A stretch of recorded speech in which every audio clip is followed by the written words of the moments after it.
A extensão, esse livro, ele fala muito,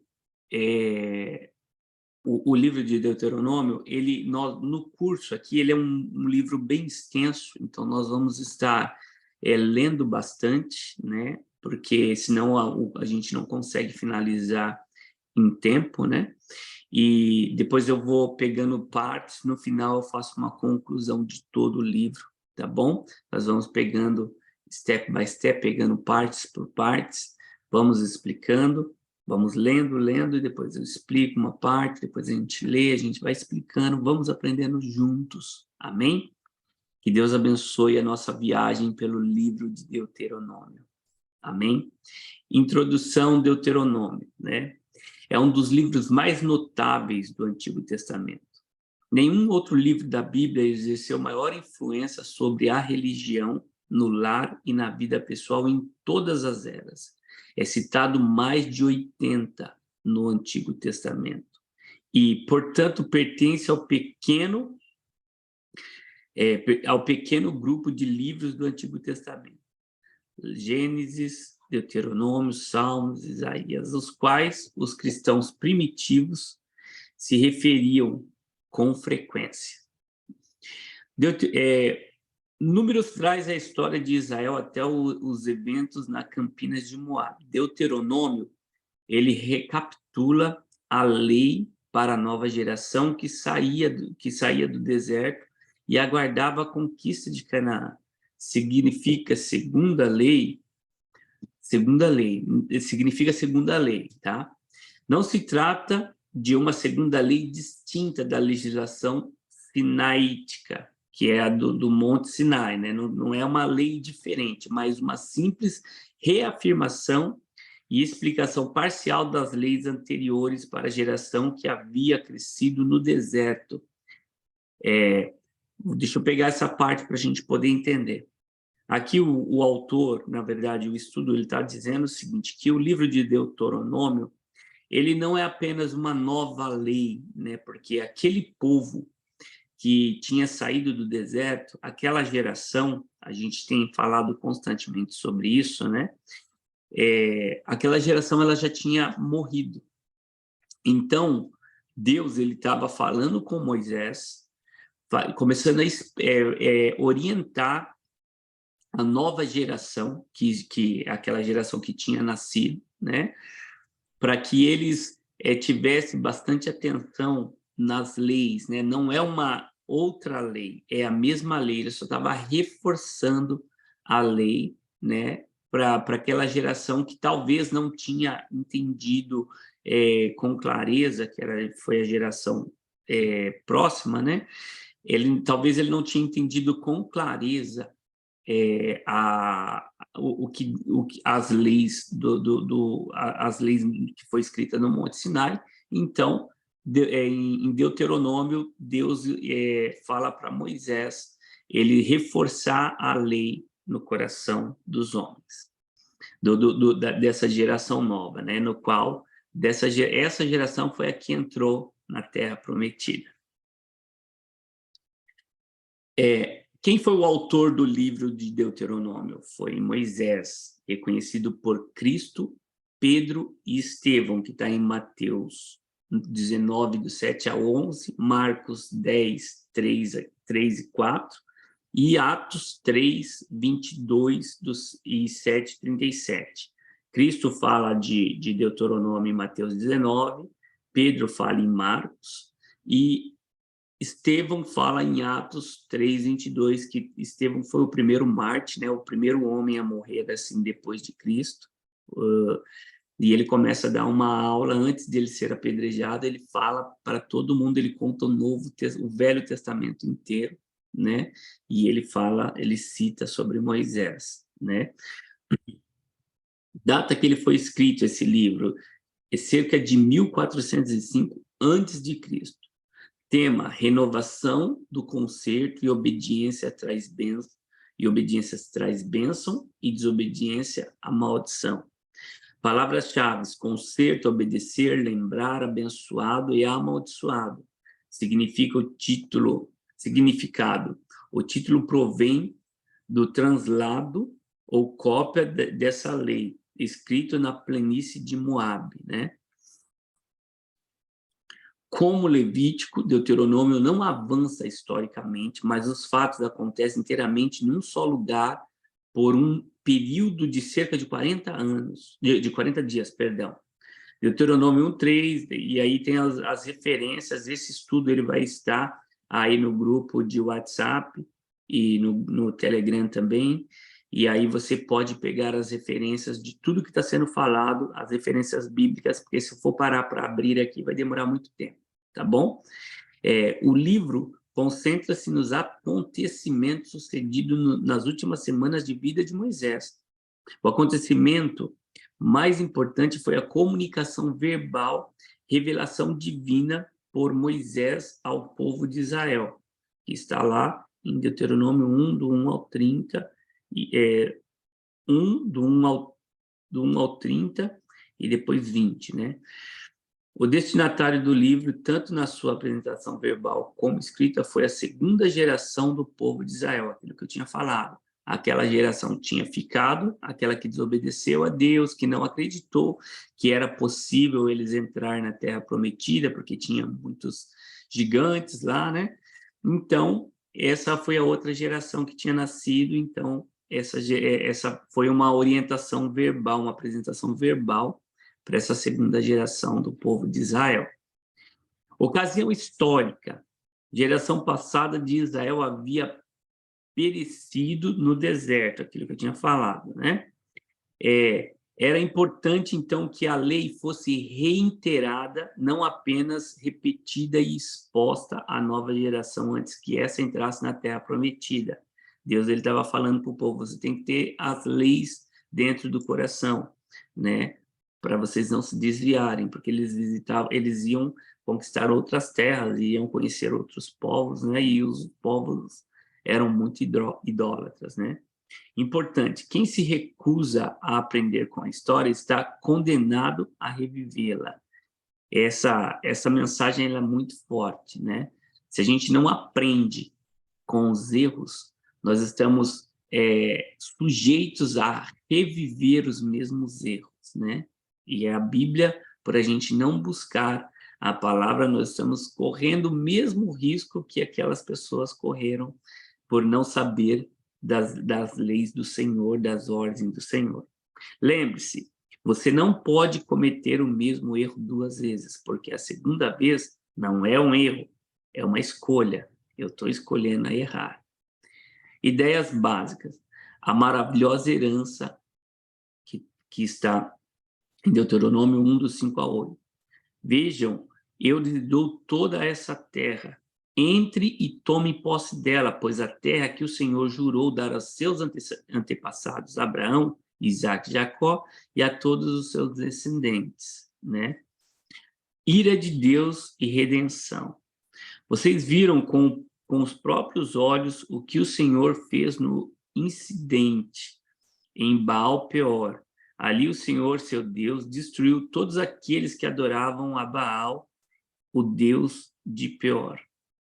De lá, porém, vocês buscarão o Senhor, seu Deus, outra vez, e se buscarem de todo o coração e de toda a alma, o encontrarão. Nós vemos aí a ira de Deus, porque o povo buscou a Baal, e depois vê a redenção também, né, que Deus ele falou, se buscar de todo o coração e toda a tua alma, o encontrarão.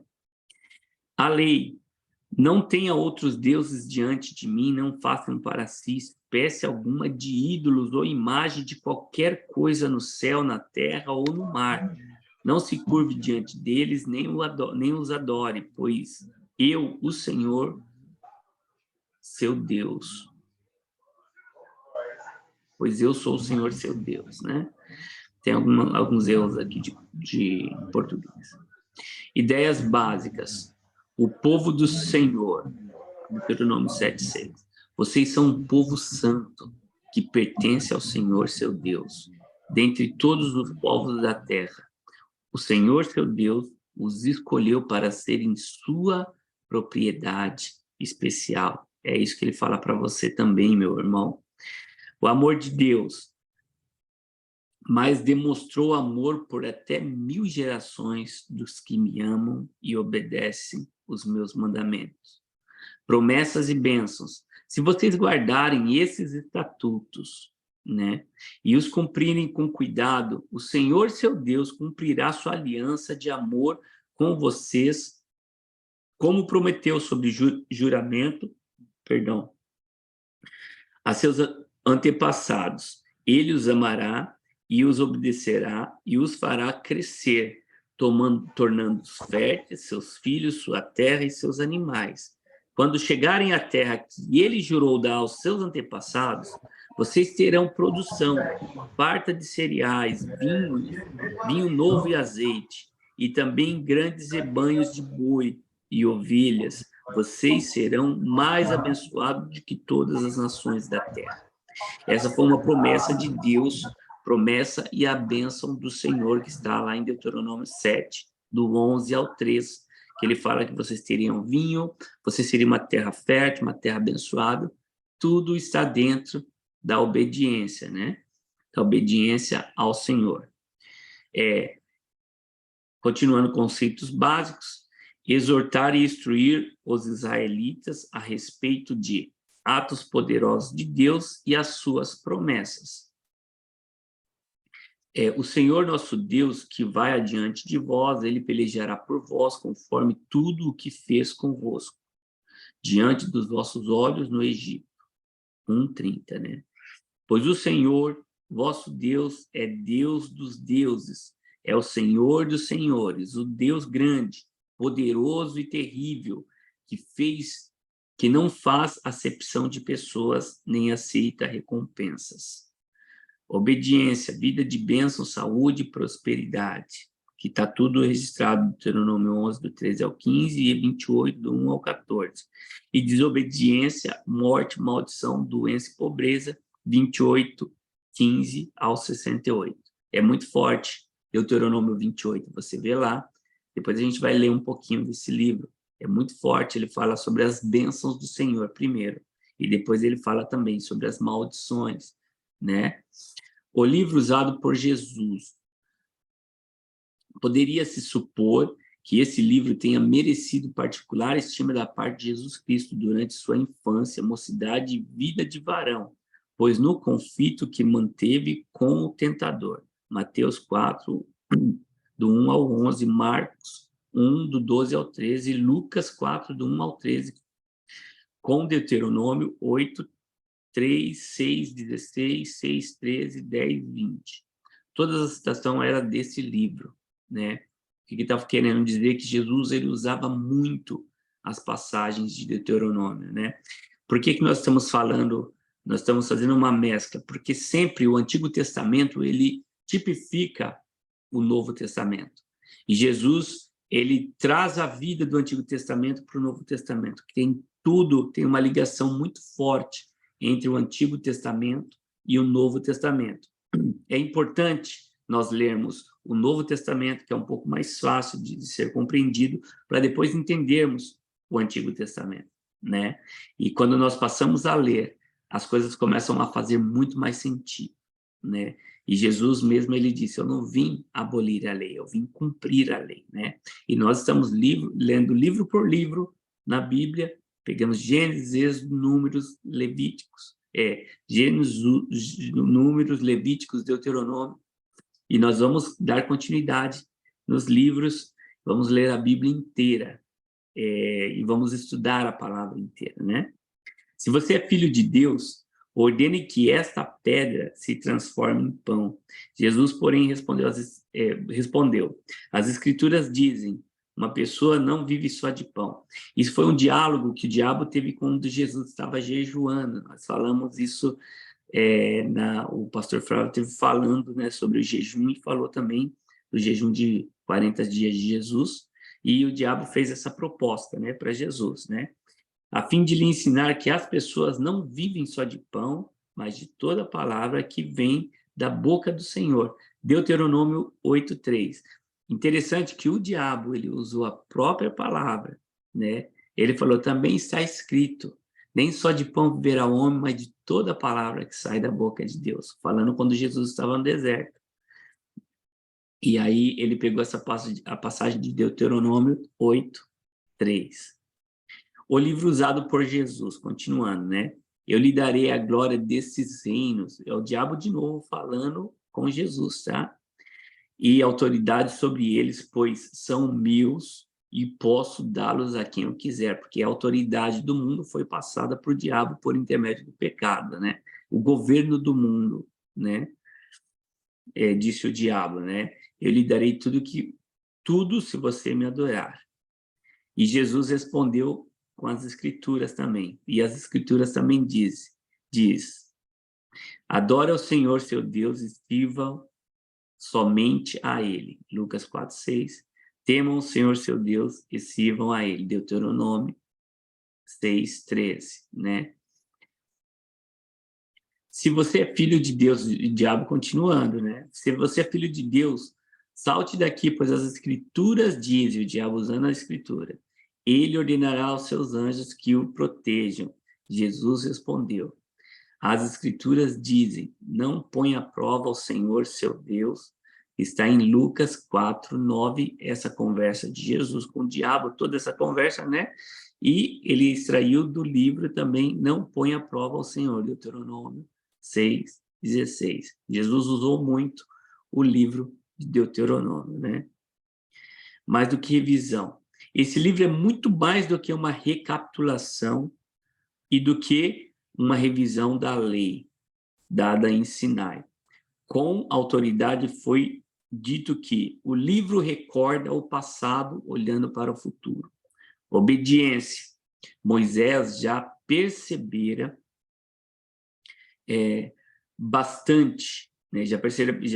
Moisés já tinha percebido bastante, né? Números 21:6, que a nova geração não era superior à de seus pais e reconhecia que tudo dependia da obediência, sua própria vida, a posse de Canaã, a vitória sobre os seus inimigos, a prosperidade e a felicidade.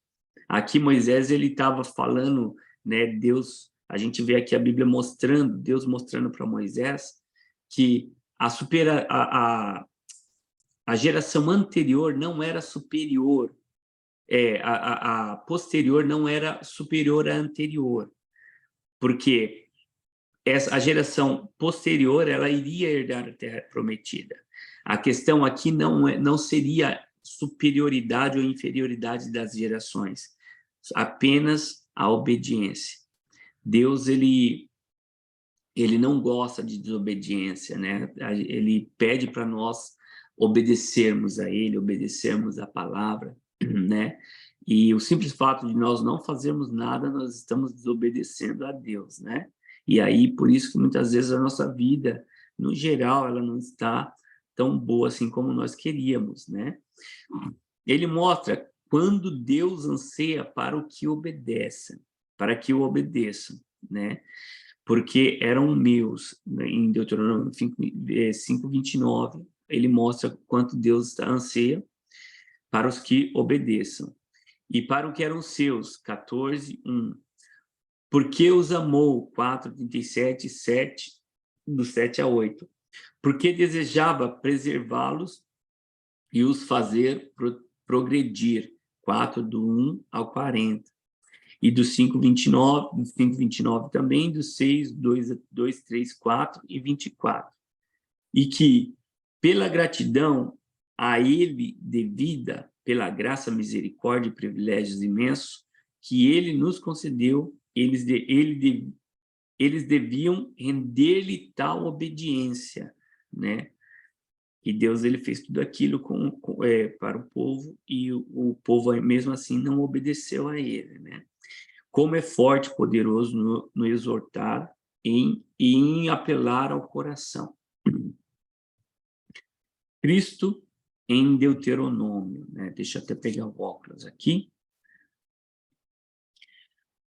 Moisés, o fundador da teocracia de Israel, foi o mediador da antiga aliança e, como tal, prefigurou Jesus Cristo, Filho de Deus e mediador na nova aliança. Eis que dia vem, diz o Senhor, em que eu farei uma aliança nova com a casa de Israel e com a casa de Judá.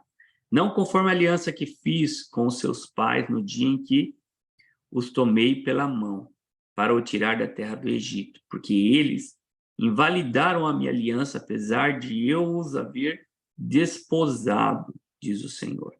Porei a minha lei no seu interior e as escreverei no seu coração.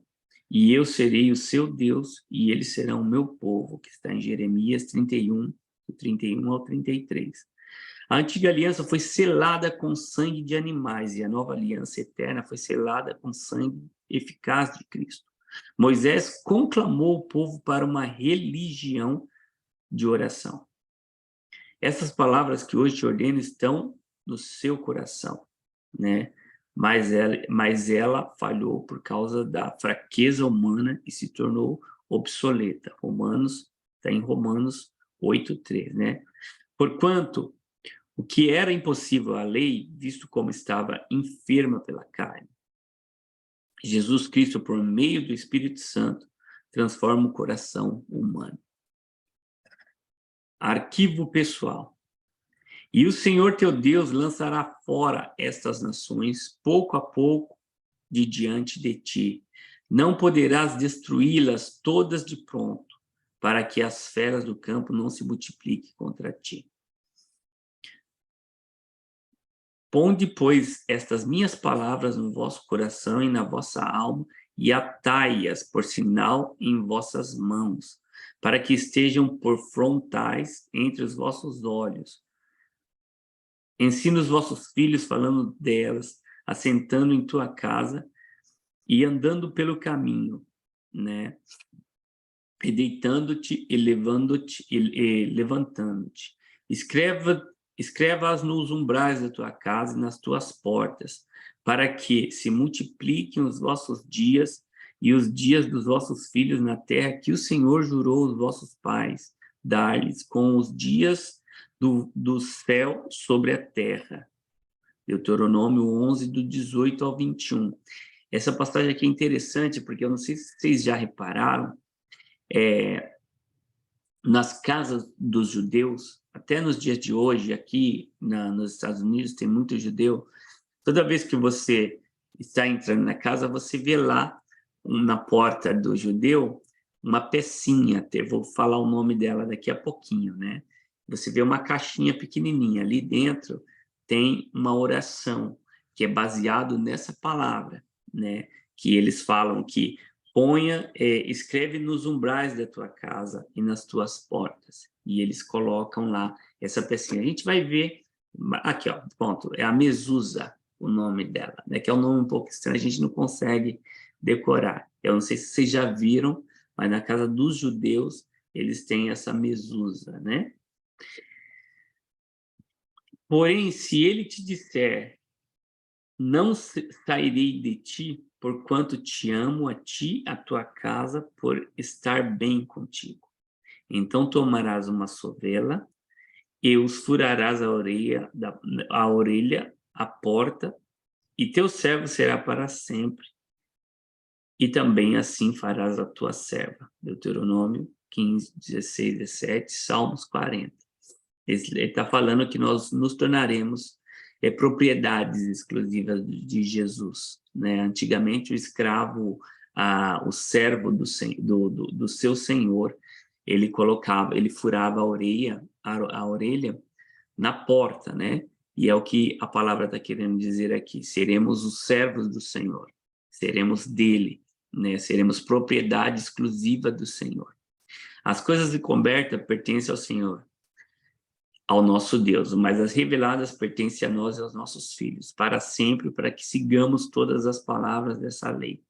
Essa palavra está em Deuteronômio 29, 29, que é uma palavra que as pessoas procuram muito saber, né? Por quantos planetas tem vida em tal planeta? O anjo é homem ou é mulher? E algumas coisas que estão encobertas, né? Que nós não enxergamos, não conseguimos apalpar como aqui as coisas reveladas, né? E então essa palavra está em Deuteronômio 29, né? Que as coisas encobertas pertencem ao Senhor, ao nosso Deus, mas as reveladas pertencem a nós, aos nossos filhos, para sempre, para que sigamos toda a palavra dessa lei. Verso-chave: ouça, ó Israel, o Senhor nosso Deus, o Senhor é único. Ame o Senhor, seu Deus, de todo o teu coração, de toda a tua alma, de toda a tua força. Deuteronômio 6, 4 e 5. Essa é uma palavra-chave, né? Ame o Senhor, teu Deus, de todo o teu coração, de toda a tua alma, de toda a tua força. Tá? Com toda a tua força, né? Uma palavra-chave: ame ao Senhor. Aplicação pessoal: pergunta: o que é a coisa mais importante na sua vida? Ouvir a Deus. Quando Deus fala, nós temos que ouvir. Existem várias formas de você ouvir a Deus. Uma é lendo a palavra dele. E depois a palavra, com o tempo, o Espírito Santo, ele vai revelando aos nossos corações, né? Então, essa palavra-chave, o que é mais importante da sua vida é ouvir a Deus. Importância: a prova que você é filho de Deus. Quem é de Deus escuta as palavras de Deus. Nos protege dos erros. Deus fala repetidamente. É chave para termos uma vida produtiva, né? Deus fala várias vezes. Quantas vezes, né, Deus não tem falado com a gente, né? E ele fala repetidamente, às vezes a mesma coisa. Usa um irmão para falar com você: olha, o Senhor está te convidando, né? A igreja, ela não é o local, entenda o que eu vou dizer, tá? Ela não é o local aonde você apenas pode ouvir a Deus. Você pode ouvir a Deus na sua casa, no seu quarto, quando você estiver estudando, né? Você pode ouvir a Deus. Aqui eu estou explicando, nós estamos lendo a Bíblia, estamos aprendendo junto do Senhor, e o Senhor está falando com o povo, e Ele fala com a gente também, né? Então, nós temos várias formas de ouvir a Deus. E Ele está nos convidando para ouvir a Ele, né? Pré-requisito: eu preciso acreditar que Deus conhece cada detalhe da minha vida. E até mesmo os cabelos da vossa cabeça estão todos contados. Está em Mateus 10, 30. Deus é amor. Amor presta atenção. Como ouvir a voz de Deus? Precisamos nos sintonizar com Ele. Precisamos entrar aí na mesma sintonia do Senhor, né? Retirar, afastar, aprenda a ficar a sós com Deus. É o que eu estava falando agora, né? Nós precisamos ter tempos íntimos, tempo entre nós e Deus, né? Tempos onde que o Senhor, ele fala. É mais fácil o Senhor falar com você só do que no meio de muitas vozes, né? E a igreja é um lugar, porque não é só o lugar que Deus fala, mas é um dos lugares, né, que Deus, ele pode falar. Como ouvir a voz de Deus? Esperar, acalme o seu corpo, alma e espírito. Aquietai-vos e sabei que eu sou Deus. Salmos 46, 10. Ó minha alma, espera somente em Deus. Salmos 62. Como ouvir a voz de Deus? Ali esperarei para ver o que ele diz, que a resposta dará a minha queixa. Abacuque 2, 1 e 3. Leia a palavra de Deus. Checar. É consistente com a Bíblia? Céus e terra desaparecerão, mas as minhas palavras jamais desaparecerão. Está em Lucas 21, 33. A palavra diz que passarão os céus e a terra. Todas as coisas passarão, mas as minhas palavras, Jesus, ele não passará. Os céus e a terra desaparecerão, mas as minhas palavras jamais desaparecerão. Também está em Mateus 24, 35. Isso vai me fazer mais parecido com Cristo, né? De fato, vocês se tornaram nossos imitadores e do Senhor, pois apesar de muito sofrimento, receberam a palavra com alegria que vem do Espírito Santo. 1 Tessalonicenses 1, 6. Minha família de Cristo confirma isso mediante a igreja e a multiforme sabedoria de Deus se tornasse conhecida. Efésios 3:10.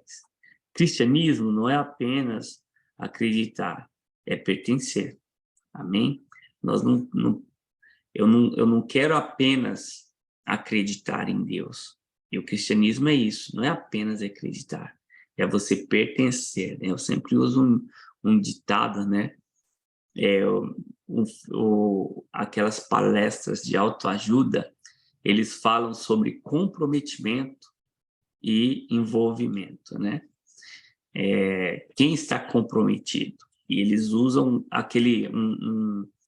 uma ilustração do omelete de bacon, né?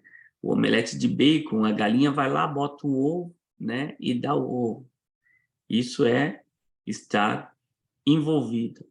Estar comprometido é o porco, porque o bacon, para estar lá, ele tem que morrer para poder fazer parte daquilo, né? Fazer parte daquele omelete. Então, um está envolvido, outro está comprometido, né? Então, não é apenas eu acreditar, mas é eu me comprometer, é eu pertencer, né? Eu pertenço a isso, eu pertenço a Cristo, né? E nós temos que ter essa certeza que nós pertencemos a Deus. Eu sinto a paz de Deus sobre isso, que a paz de Cristo seja o juiz em seus corações. Colossenses 3:15. Todas as decisões que nós precisamos tomar, nós precisamos ver se a paz de Cristo ela está nesse lugar, né? Queridos, eu acho que nós chegamos ao final da nossa aula, só fazendo aqui uma retrospectiva, né? Então, o livro de Deuteronômio, ele alerta ao povo, né? Ele reafirma a lei para aquela nova geração. Era Moisés ensinando o povo, né? Passando para aquele povo que era aquela geração, aquela nova geração que iria conquistar a Terra Prometida. Então ele já estava ensinando, né? E ali Moisés ele desapareceu, ele foi arrebatado, né? E depois a gente vai ler lá em Josué que Deus fala com Josué e fala assim: o seu servo Moisés ele é morto, mas ninguém encontrou o corpo de Moisés até hoje. Ninguém encontra o corpo de Moisés. E aí ele pega Deus, Moisés ele está ensinando o povo a chegar na Terra Prometida, está mostrando, ele viu a Terra Prometida, ele mostrou, Deus mostrou para ele, ele falou, olha, a Terra Prometida é aquela, né? Ele conseguiu visualizar toda a Terra Prometida. Era uma terra muito boa, né? Mas ele não conquistou, Moisés não entrou na Terra Prometida, somente Josué e Caleb, com essa nova geração, eles conseguiram entrar na Terra Prometida. Por que aconteceu isso? Porque eles não conseguiram, eles não acreditaram que eles poderiam conquistar aquela terra que já pertencia a eles. Deus já tinha dado a terra a eles, só que elas estavam invadidas por gigantes anaquins. E aí, então, Deus ele começa em Deuteronômio explicar para esse povo o que eles precisavam fazer, eles precisavam reler a lei, eles precisavam aprender da lei para que eles não pudessem se desviar. E também ele fala sobre as bênçãos e as maldições, sobre a obediência e a desobediência. Eu tenho aqui o livro de Deuteronômio 28, deixa eu colocar aqui, que eu acho bastante importante a gente dar uma olhada. Nesse livro, ele fala sobre as bênçãos e a maldição da obediência e da desobediência, né? Deuteronômio 28. Olha só o que diz a palavra de Deus. Isso é uma palavra que o Senhor fala para você. Bênçãos para os obedientes. Moisés disse ao povo: se vocês derem atenção a tudo que o Senhor vosso Deus está dizendo a vocês, e se obedecerem fielmente todos os seus mandamentos que eu lhes estou dando hoje, Deus fará com que sejam mais poderosos do que qualquer outra nação do mundo. Obedeçam ao Senhor Deus, e Ele lhe dará todas essas bênçãos. Deus abençoará a sua cidade, seus campos. Deus abençoará dando-lhe muitos filhos, boas colheitas, muitas crias de gados e de ovelhas. Deus os abençoará com boas colheitas e trigos de cevada e com muita comida. Deus os abençoará em tudo que fizerem. Quando os inimigos atacarem, o Senhor Deus os destruirá na presença de vocês.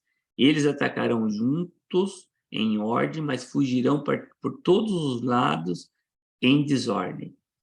O Senhor nosso Deus abençoará vocês tudo o que vocês fizerem e lhe dará tanto trigo que os seus depósitos ficarão cheios.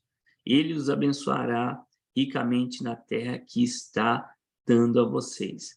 Se obedeceres todas as leis do Senhor nosso Deus e cumprirem todas as suas ordens, ele fará com que sejam seu único povo, povo escolhido, como prometeu com juramento a vocês.